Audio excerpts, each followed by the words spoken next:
Olá, todos e todas. Eu sou Fabiana, técnica pedagógica do programa Manuel Bandeira, e vou estar com vocês agora nesse terceiro encontro do segundo módulo sobre leitura, na primeiríssima infância. Bom, hoje a gente vai trabalhar, ainda dentro do preditor de monitoramento, a gente vai trabalhar com os critérios técnicos de avaliação. Este encontro, a gente vai trabalhar especificamente com os gêneros dos livros, e o próximo encontro a gente vai trabalhar com as especificações técnicas dos livros para a constituição dos acervos. Bom, neste encontro, por causa dos gêneros, porque a gente sabe que literatura é arte, que o livro de literatura, inclusive, é o primeiro objeto de arte, com os quais as crianças, os bebês e as crianças bem pequenas em geral têm o primeiro contato. A gente trouxe um livro de abertura que se chama Abrindo o Caminho. É uma obra de Ana Maria Machado e é ilustrada por Elizabeth Teixeira. A gente vai trabalhar com a introdução ao tema de uma reflexão sobre quais são os gêneros que a gente pode, deve ou que a gente tem essa licença poética para trabalhar com as crianças, A gente vai trabalhar novamente com os diálogos que esses gêneros estabelecem entre os livros e com os livros, entre as crianças, e a gente vai realmente fazer vai continuar com a reflexão do que é um bom livro para as infâncias.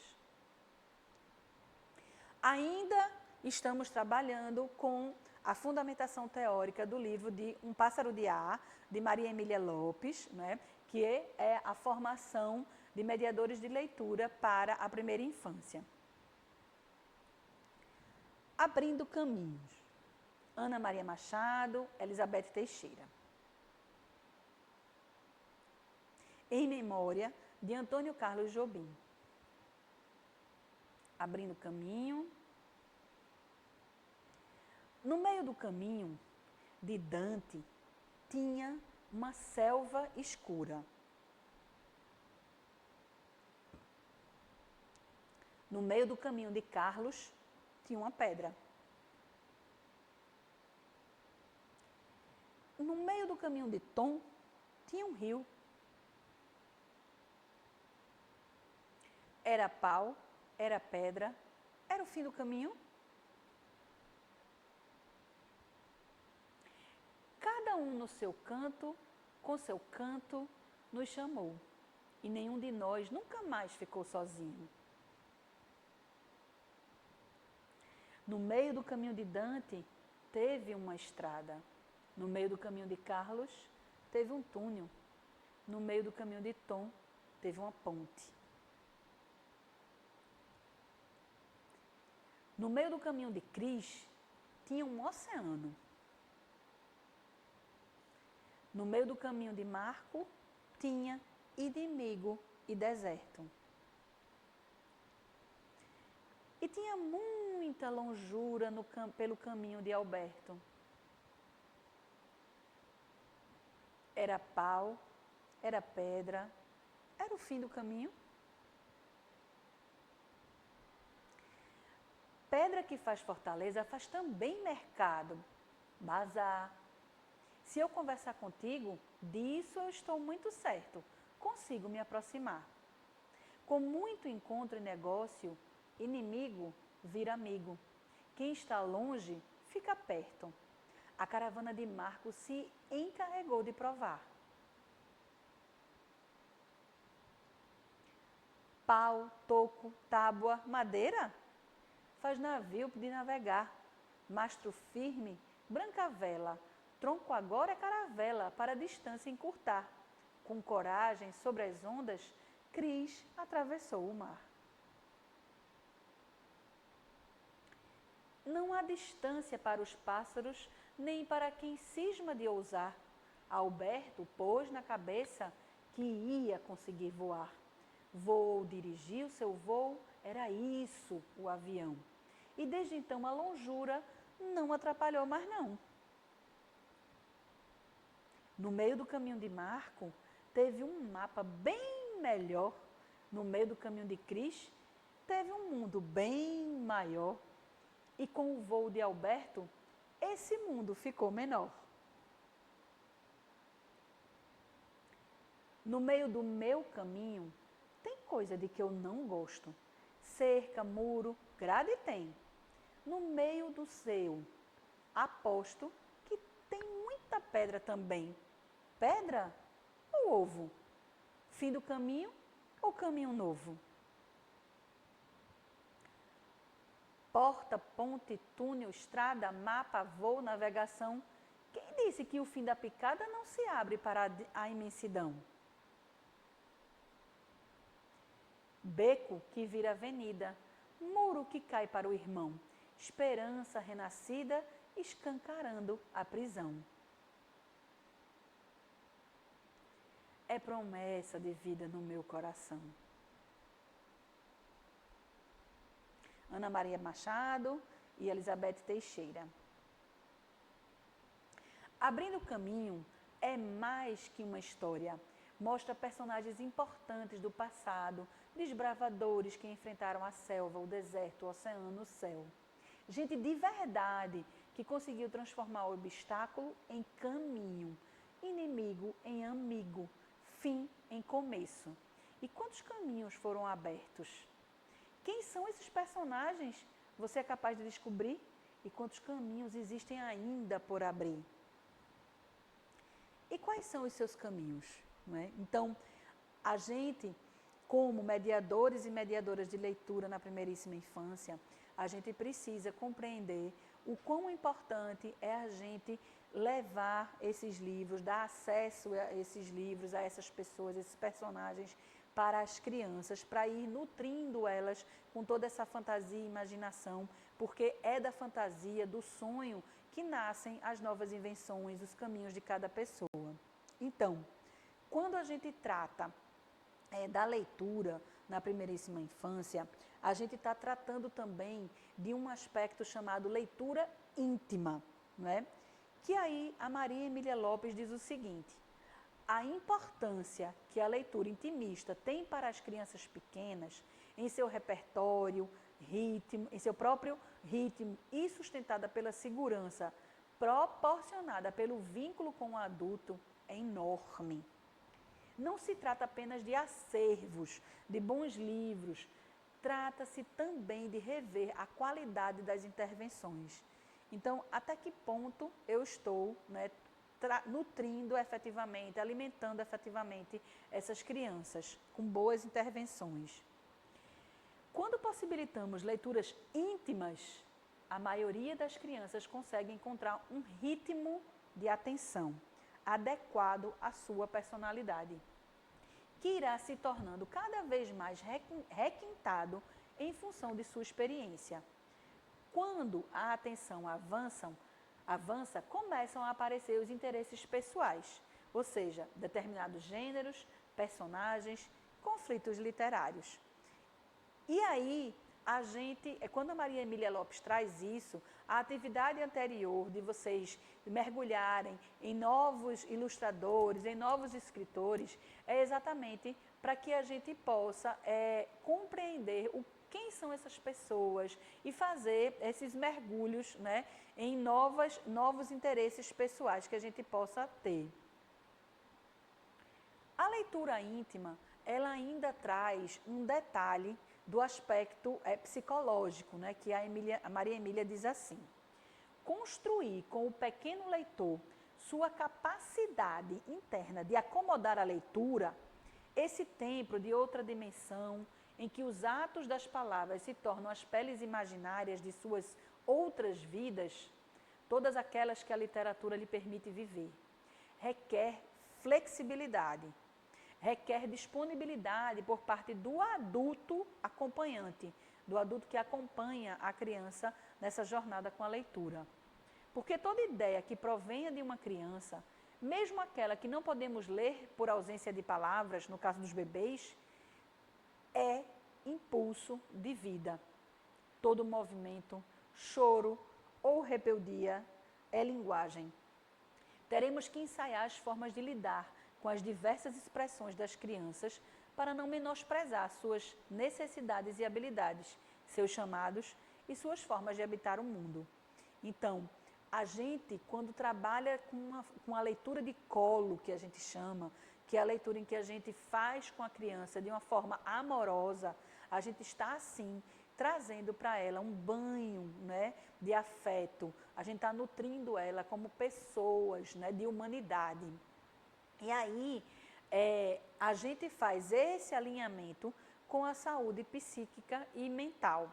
E a Maria Emília Lopes complementa a leitura íntima, essa leitura de colo, né, esse banho de afeto, dizendo o seguinte: aprender a ler as crianças está em íntima sintonia com essa proposta de leitura, com a proposta de ler para a primeira infância, né?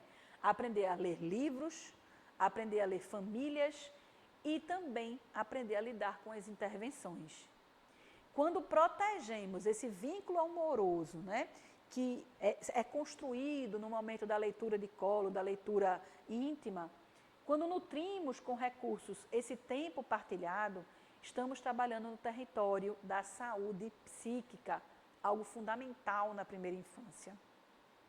Então, desfrutar da literatura, alojar-se na fantasia, quando a gente permite que a criança se aloje nessa fantasia que é criada pelo livro, né, que é trazida pelo livro, que é o espaço, né, transreal.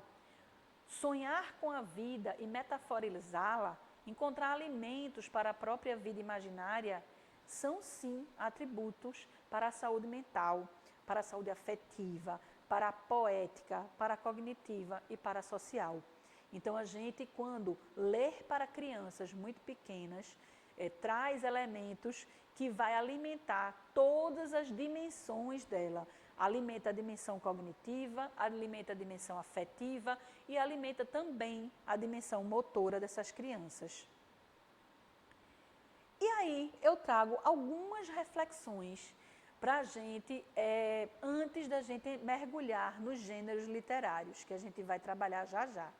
Algumas perguntas são: existe alguma pureza possível na discriminação entre a fantasia e a realidade? Em nossas práticas como mediadores e mediadoras de leitura, qual o papel da imaginação na linguagem cotidiana? A gente consegue perceber esse papel? E quando a gente está no momento em que a gente é mediador, o que faz um mediador com o texto literário quando tenta levá-lo ao terreno da explicação? O que é que você está nutrindo quando você didatiza esse texto? O que os meninos e as meninas recebem da linguagem quando os livros que colocamos à sua disposição são atravessados pelos mandatos escolarizados, que implicam tirar o máximo proveito em função de outros créditos supostamente mais vantajosos e úteis para a vida do que a possibilidade de habitar a ficção, de sentir o formigamento não verbal do nosso ser. Então, são questões que a gente precisa refletir sobre nossa atuação, né, sobre a nossa prática enquanto mediadores e mediadoras de leitura. E tem mais reflexões. Quantas vezes acontece da gente julgar, por exemplo, uma história como inadequada, sem nos termos mergulhado nela e sem perdermos a oportunidade de explorá-la e oferecê-la às crianças? A gente está assegurando o direito de quem, né, quando a gente limita a uma história? O que será que produz a necessidade de interrompermos, por vezes, as falas das crianças nos momentos de leitura? O que é que a gente está, por que a gente está interrompendo, né? Qual é o propósito da nossa interrupção? Por que os livros planos, que apenas dão lições, aqueles livros sobre como ser uma boa criança ou desenvolver uma habilidade esperada, aqueles livros que não deixam de ser moralistas, que não têm camadas de significação para desmantelar, que não permitem que variações subjetivas encontrem algum eco.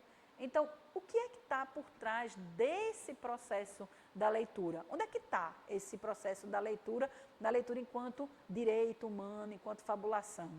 Né? Então, a gente precisa pensar qual é o momento em que a gente vai trabalhar com os livros informativos e qual é o momento em que a gente vai trabalhar com os livros literários e quais são os nossos propósitos. E as últimas reflexões são: quanta verdade emerge das histórias de Trancoso? Eu gosto muito de trabalhar com as histórias de Trancoso e de Bruxa, porque são as histórias que trazem medo para as crianças. As crianças, elas gostam, né, dessas histórias.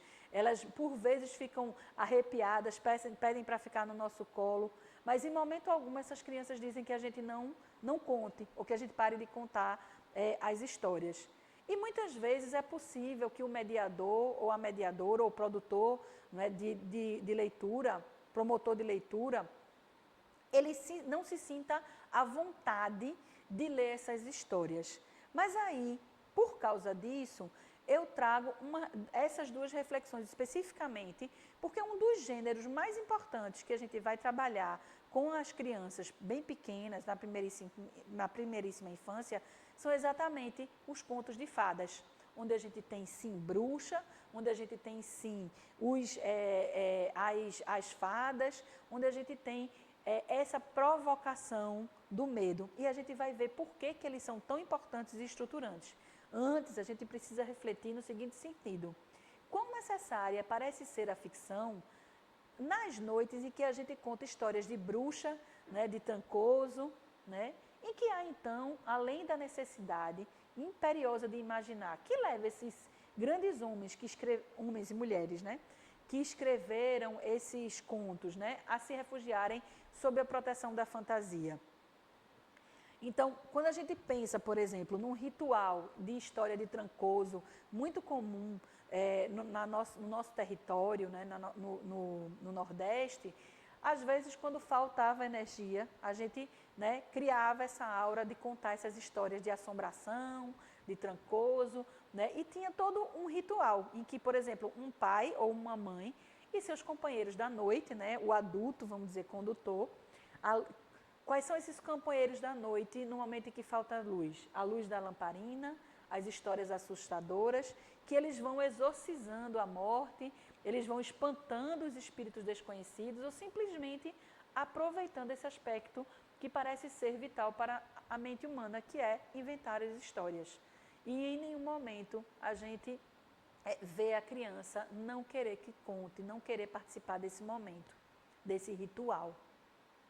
E aí é quando a gente entra nesse universo do primeiro gênero, que é importantíssimo para as crianças na primeiríssima infância, que é o gênero do contos de fadas, né? Então, por que é que esses contos de fadas, eles são tão importantes?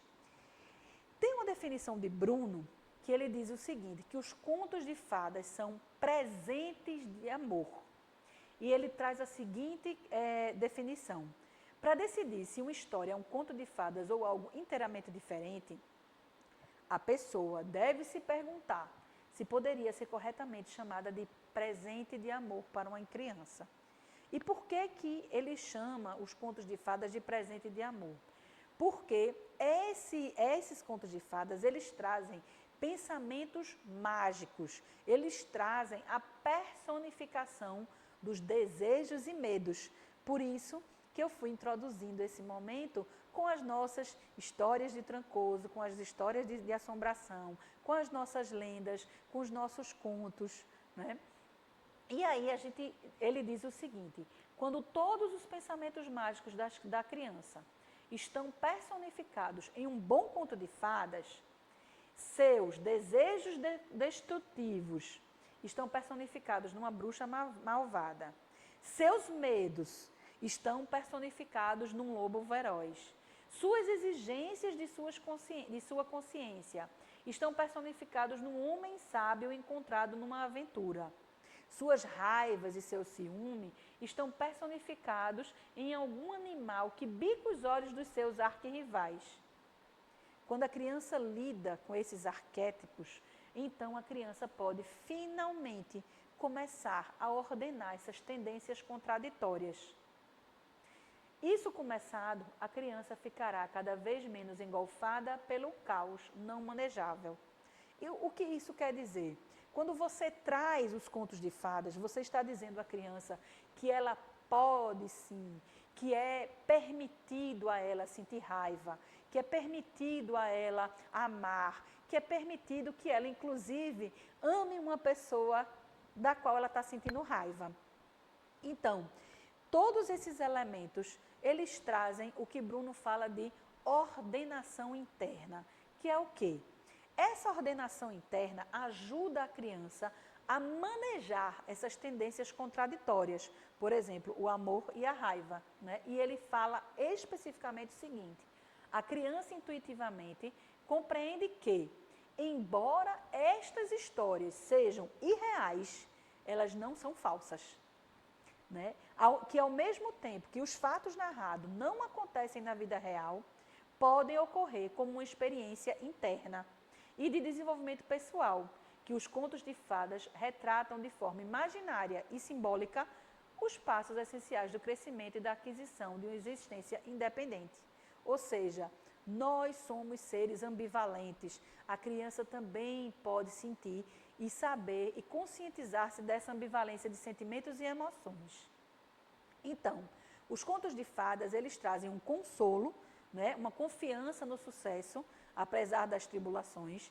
Elas trazem o desenvolvimento, passos essenciais para o crescimento, que é principalmente essa ambivalência, essa complexidade das emoções, desde os sentimentos mais basilares até as emoções e os afetos mais complexos e profundos, e uma experiência interna, ou seja, ela compreende intuitivamente, né, o simbólico. Um outro gênero é a poesia. Então, a gente traz algumas reflexões para a poesia, antes da gente falar um pouco sobre esse gênero. O que é poesia para você? Como é que você aborda a poesia? Você lê poesia, né? Você lê poesia para as crianças? Alguém recitou poema para as crianças alguma vez? Bom, poesia é invisível. Isso demonstra ainda mais claramente que estamos perante um terreno onde é fundamental a gente semear. Né? A poesia é pouco visível em muitos contextos, não só nas bibliotecas, mas também nas escolas, nos lares, nos catálogos editoriais de literatura para crianças. Talvez, por esse caráter disruptivo que tem sobre a linguagem da vida fática, a vida que nos domina, ela se torne tão alheia. Ou seja, a poesia, ela é para além do poema, ela está presente na nossa vida. Basta a gente ter um olhar mais acurado para ver a beleza que existe no nosso dia a dia. E aí, Maria Emília Lopes, ela traz o seguinte, ela diz que a poesia ela tem uma utilidade, no sentido explícito mesmo, que são as formas de linguagem atadas à comunicação, que ofuscam os outros usos da linguagem, ou seja, suas outras utilidades. Então, a poesia ela é capaz de trazer, de alimentar o devaneio, a capacidade de imaginar, a possibilidade de fazer coisas com palavras, o jogo, o pensamento metafórico, a envoltura musical, o aprofundamento da sensibilidade. Então, a gente dedicou alguns momentos a falar sobre a poesia no primeiro encontro desse módulo, que foi quando a gente tratou do banho sonoro, da musicalidade. Música é poesia, não é? O corpo, os movimentos corporais são poesias para a criança, essa ludicidade, esse jogo. Então, nesse sentido, a gente pode dizer que a poesia aparentemente é tão vazia, mas na verdade ela é uma linguagem por excelência para não ficarmos aprisionados nos sentidos únicos. A poesia, ela provoca a divergência que a gente falou, né, que o Bartolomeu Campos de Queiroz traz, né, nas formas homogeneizantes de olhar a vida e de construir a realidade. Então, a poesia é a gente ser capaz de sempre dizer de uma outra forma. Podemos dizer, inclusive, que um dos primeiros obstáculos para a poesia é o encontro pela falta de experiência com esse tipo de literatura, com esse tipo de gênero, né? Então a gente tem poucas oportunidades de ver. No entanto, a criança muito pequena, a canção de niná, os acalantos, os brincos musicais, todos eles são experiências poéticas fundamentais para as crianças. A poesia, ela desempenha um papel muito fundamental, não apenas como emergente poético, mas como material de construção da linguagem. Jorge Jean, ele diz que, porque na brincadeira, na exploração, nas construções de sentido, por vezes caprichosas, as crianças ensaiam sobre o significado, a musicalidade e a ordenação da língua. Então, e a gente começa a perceber todos esses elementos a partir do balbucio das crianças. E isso está tudo conectado, não é, com a poesia, o brincar e o jogo simultaneamente na forma mais abstrata. O que isso quer dizer? Que a criança, ela tem a capacidade, ela já nasce com a capacidade de compreender o mundo da forma mais complexa que tem, que é exatamente a poesia. Então é um paradoxo, né? E Maria Emília Lopes, ela coloca, esse paradoxo é que as crianças começam a se relacionar com a linguagem a partir dessa forma mais complexa, que é a forma poética, né? Então, as crianças nunca pediram à poesia qualquer outra utilidade além da sua própria existência, sem necessidade de sentido, mas com a necessidade de afeto, né? Porque para as crianças o brincar é a coisa mais interessante do mundo e é na poesia que elas jogam todo o seu afeto, do riso, da brincadeira, da sensibilidade. Então, vamos brincar de poesia? É um convite que José Paulo Paes faz. Ele diz o seguinte: poesia é brincar com palavras como se brinca com bola, papagaio, peão. Só que bola, papagaio, peão, de tanto brincar, se gastam. As palavras não. Quanto mais se brinca com elas, mais novas ficam. Como a água do rio, que é sempre nova, como cada dia, que é sempre um novo dia. Vamos brincar de poesia? Então, as experiências que a gente traz com o livro, né, dessas temáticas, é para que a gente observe, tanto nos gêneros, nos contos de fadas, quanto na poesia, que são dois gêneros essenciais para a primeiríssima infância, o estímulo a novas leituras, a ampliação de expectativas, a expressividade da criança, o estímulo aos sentidos, né, pela criança e principalmente a sonoridade para a gente alimentar esse banho. Como fechamento desse módulo, a gente pede que vocês façam uma atividade no Padlet, que é uma resenha. Vocês vão escolher um livro ou de contos de fadas ou de poesia para vocês fazerem uma resenha simples, orientando as famílias a como elas deverão ler esse livro para as crianças. Pode levar elementos paratextuais, colocar alguns elementos paratextuais, e o importante é que a gente perceba, que vocês postem, né, como é que vocês orientariam essa leitura de colo, essa leitura mais amarga, essa leitura amorosa para as famílias fazerem com as crianças. E a gente continua recebendo, né, as contribuições de vocês para a melhoria do nosso próximo e último encontro desse segundo módulo, que é exatamente o módulo de seleção de livros literários para a primeiríssima infância. Até lá!